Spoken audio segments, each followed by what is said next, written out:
니체의 철학을 이야기하면서 우리는 종종 잊고 있는 것이 하나 있습니다. 그것은 바로 끝을 받아들이는 것과 끝에 안주하는 것은 전혀 다르다는 사실입니다. 니체가 말한 운명에는 체념이 아닙니다. 오히려 그 반대입니다. 자신의 운명을 사랑한다는 것은 그 운명을 능동적으로 받아들이고 새롭게 창조해 나간다는 의미입니다. 생각해 보세요. 그리고 매화 이미지를 2번 클릭해 주시면 2026년에 더 좋은 일이 가득하실 거예요. 조각가는 대리석을 깎아냅니다.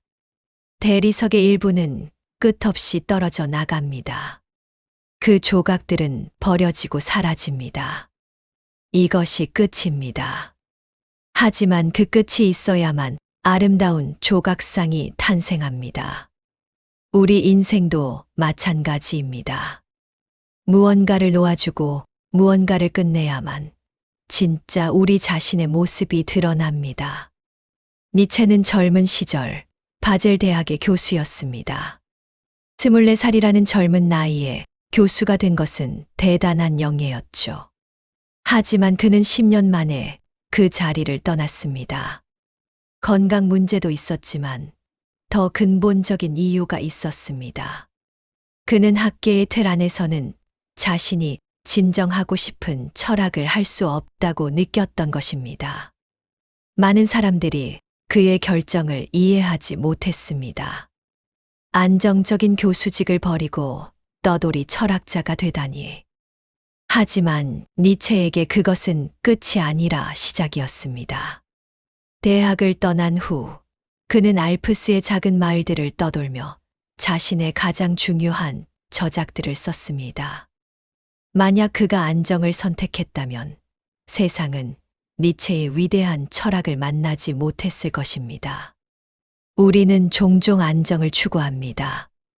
변화를 두려워합니다. 끝이 다가오면 필사적으로 붙잡으려 합니다. 하지만 때로는 놓아주는 것이 더 큰 용기입니다. 끝을 받아들이는 것이 새로운 시작을 위한 첫걸음입니다. 제가 만난 한 화가는 40년 넘게 같은 스타일로 그림을 그렸습니다. 그 스타일로 어느 정도 성공도 거뒀죠. 하지만 60이 넘어서 그분은 모든 것을 버렸습니다. 완전히 새로운 스타일로 그림을 그리기 시작한 것입니다. 주변 사람들은 걱정했습니다. 이미 확립된 스타일이 있는데 왜 위험을 감수하느냐고요. 하지만 그분은 말씀하셨습니다. 나는 40년 동안 같은 방식으로 그림을 그렸어요. 이제는 죽기 전에 진짜 내가 그리고 싶은 그림을 그려보고 싶습니다. 실패할 수도 있죠. 하지만 시도조차 하지 않고 죽는 것보다는 낫습니다. 그분의 새로운 작품들은 처음에는 외면받았습니다. 하지만 시간이 지나면서 사람들은 그 안에서 전에 없던 자유로움과 진정성을 발견했습니다. 지금 그분의 후기 작품들은 초기 작품들보다 더 높은 평가를 받고 있습니다. 끝을 두려워하지 않는 사람만이 진정한 자유를 경험합니다. 니체가 말한 초인은 바로 이런 사람입니다. 기존의 가치와 틀에 얽매이지 않고 자신만의 가치를 창조하는 사람. 실패를 두려워하지 않고 끝을 새로운 시작으로 받아들이는 사람입니다. 니체의 또 다른 중요한 개념이 있습니다. 바로 힘의 의지입니다. 독일어로 빌레 추어 마하트. 이것은 단순히 권력이나 힘을 추구하는 것이 아닙니다. 자기 자신을 끊임없이 극복하고 더 나은 존재로 나아가려는 근본적인 욕구를 의미합니다. 끝이 찾아왔을 때 우리 안의 힘의 의지가 시험받습니다. 주저앉을 것인가 아니면 다시 일어설 것인가? 과거에 매달릴 것인가 아니면 미래를 향해 나아갈 것인가?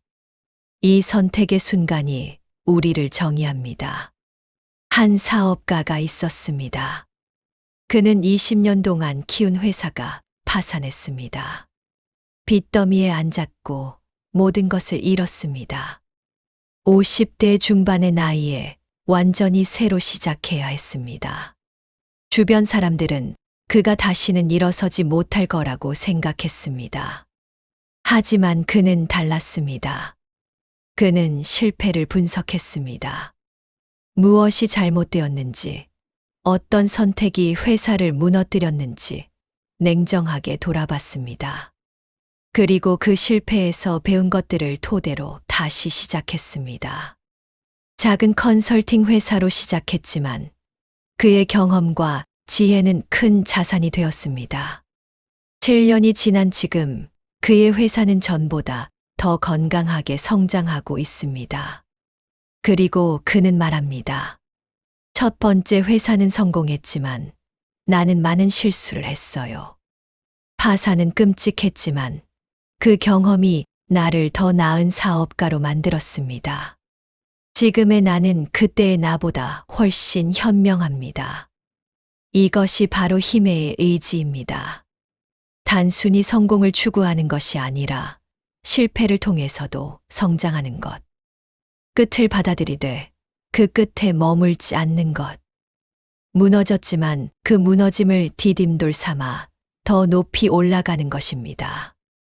니체는 또한 이렇게 말했습니다. 살아있는 모든 것은 복종하거나 지배한다. 하지만 여기서 지배는 타인을 지배하는 것이 아닙니다. 자기 자신을, 자신의 운명을, 자신의 삶을 지배하는 것입니다. 끝이 찾아왔을 때 우리는 그 끝에 지배당할 수도 있고 그 끝을 지배할 수도 있습니다. 끝에 지배당하는 사람은 피해자가 됩니다. 왜 나한테 이런 일이 생겼을까? 세상이 불공평해. 나는 운이 없어 라고 말하며 원망 속에 살아갑니다. 하지만 끝을 지배하는 사람은 창조자가 됩니다. 이 경험에서 무엇을 배울 수 있을까? 이제 어떻게 나아갈까? 이것을 어떻게 의미 있게 만들 수 있을까라고 묻습니다. 같은 상황, 다른 질문. 그 질문의 차이가 완전히 다른 인생을 만듭니다. 저는 교통사고로 하반신 마비가 된 한 젊은이를 알고 있습니다. 25살에 갑자기 찾아온 끝. 그가 꿈꾸던 모든 것들, 프로 축구 선수가 되려던 꿈, 세계를 여행하려던 계획, 모두 한순간에 무너졌습니다. 처음 몇 년은 정말 힘들었다고 합니다. 분노하고 원망하고 세상을 저주했습니다. 하지만 어느 날 그는 깨달았습니다. 자신이 잃은 것만 생각하면 평생 불행할 거라는 것을. 그래서 질문을 바꿨습니다. 내가 여전히 할 수 있는 것은 무엇일까? 그는 휠체어 농구를 시작했습니다. 글을 쓰기 시작했습니다. 같은 처지의 사람들을 돕기 시작했습니다. 지금 그는 패럴림픽 농구 국가대표이자 베스트셀러 작가이며 장애인, 인권운동가입니다. 그는 말합니다. 사고는 내 다리를 가져갔지만 내 영혼까지 가져가지는 못했습니다. 오히려 나는 이전보다 더 자유로워졌어요. 이것이 니체가 말한 운명의 진정한 의미입니다. 운명을 저주하는 것이 아니라 사랑하는 것. 그 운명을 자신의 것으로 만드는 것. 피해자가 아니라 창조자가 되는 것입니다. 니체의 책 중에 차라투스트라는 이렇게 말했다라는 작품이 있습니다. 그 안에 낙타, 사자, 어린아이의 비유가 나옵니다. 이것은 정신의 세 가지 변화를 상징합니다. 낙타는 무거운 짐을 지고 갑니다. 의무, 책임, 사회의 기대, 타인의 시선. 이 모든 것을 짊어지고 묵묵히 걸어갑니다. 많은 사람들이 이 단계에 머물러 있습니다. 자신이 원하는 것이 아니라 해야 하는 것들을 하며 살아갑니다. 그러다 어느 순간 낙타는 사자가 됩니다. 사자는 포효하며 자유를 선언합니다. 나는 이제 남의 기대대로 살지 않겠다. 기존의 가치와 규범에 맞서 싸웁니다. 이것도 중요한 단계입니다. 하지만 아직 완전하지 않습니다. 왜냐하면 사자는 여전히 기존의 것들에 대한 반항으로 정의되기 때문입니다. 진정한 자유는 어린아이의 단계에서 찾아옵니다. 어린아이는 세상을 새롭게 봅니다. 기존의 가치를 부정하는 것이 아니라 완전히 새로운 가치를 창조합니다. 순수한 놀이처럼 삶 자체를 즐깁니다. 무엇인가에 반항하기 위해서가 아니라 그저 자기 자신이기 때문에 자유롭습니다. 끝을 마주했을 때 우리는 이 세 단계를 거칠 수 있습니다. 처음에는 낙타처럼 무거운 슬픔과 상실을 짊어집니다. 그 다음에는 사자처럼 분노하고 저항합니다. 왜 나한테 이런 일이? 하지만 진정한 치유는 어린아이의 단계에 이르렀을 때 일어납니다. 끝을 새로운 놀이터로 보는 것. 그 안에서 완전히 새로운 가능성을 발견하는 것입니다. 한 여성이 있었습니다. 그녀는 30년 동안 결혼 생활을 유지했습니다. 하지만 남편은 다른 사람과 떠났습니다. 50대의 나이에 홀로 남겨진 것입니다. 처음 1년은 낙타의 시간이었습니다. 슬픔과 배신감의 무게를 견디며 하루하루를 버텼습니다. 두 번째 해에는 사자가 되었습니다. 분노했고 원망했고 자신을 이렇게 만든 모든 것에 저항했습니다. 이혼 소송도 치열하게 싸웠습니다. 그런데 놀라운 일이 일어났습니다. 소송이 끝나고 홀로 남았을 때 그녀는 문득 깨달았습니다. 자신이 30년 동안 진짜로 하고 싶었던 것을 한 번도 해본 적이 없다는 것을. 항상 아내로서, 엄마로서, 며느리로서 살았지 자기 자신으로는 살아본 적이 없었습니다. 그래서 그녀는 어린아이가 되었습니다. 평생 배우고 싶었던 첼로를 시작했습니다. 가고 싶었던 곳으로 혼자 여행을 떠났습니다. 젊었을 때 포기했던 그림을 다시 그리기 시작했습니다. 지금 그녀는 말합니다. 이혼은 끝이었지만 동시에 내 인생이 진짜로 시작된 순간이기도 했어요. 니체는 이렇게 말했습니다. 나무가 하늘 높이 자라고 싶다면 그 뿌리는 지옥까지 내려가야 한다. 깊은 고통, 철저한 무너짐, 완전한 끝. 이것들이 실은 우리를 더 높이 성장하게 만드는 자양분입니다. 우리는 종종 고통 없는 성장을 꿈꿉니다. 끝 없는 시작을 바랍니다. 하지만 그것은 불가능합니다. 뿌리가 깊지 않은 나무는 높이 자랄 수 없습니다. 고통을 겪지 않은 영혼은 깊어질 수 없습니다. 한 노인이 제게 이런 이야기를 해주셨습니다. 젊었을 때 나는 모든 것이 순조로웠으면 했어요. 고통도 실패도 끝도 없기를 바랐죠. 하지만 지금 돌아보니 내가 가장 성장한 순간은 모두 고통의 순간이었어요. 가장 깊은 깨달음은 모두 실패에서 얻었고 가장 큰 시작은 모두 끝에서 왔습니다. 니체의 삶을 다시 한번 들여다봅시다. 그는 44세에 정신이 무너졌습니다. 토리노의 거리에서 말이 채찍질 당하는 것을 보고 그 말에 목을 껴안고 울다가 쓰러졌습니다. 그 후 11년을 정신병원과 어머니의 집에서 보냈습니다. 그리고 55의 나이에 세상을 떠났습니다. 많은 사람들은 이것을 비극으로 봅니다.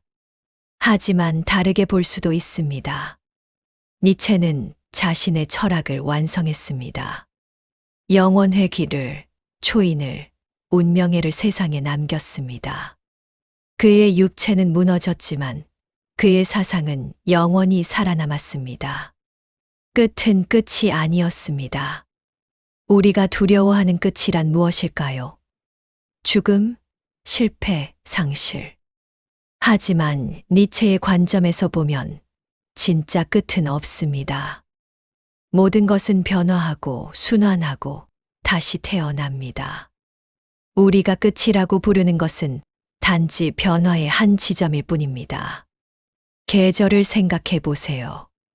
가을이 되면 나무는 잎을 떨어뜨립니다.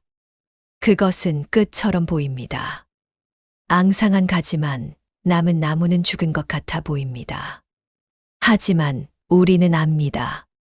나무는 죽은 것이 아니라 겨울을 준비하고 있다는 것을. 그리고 봄이 오면 다시 새싹을 틀 거라는 것을. 인생도 마찬가지입니다.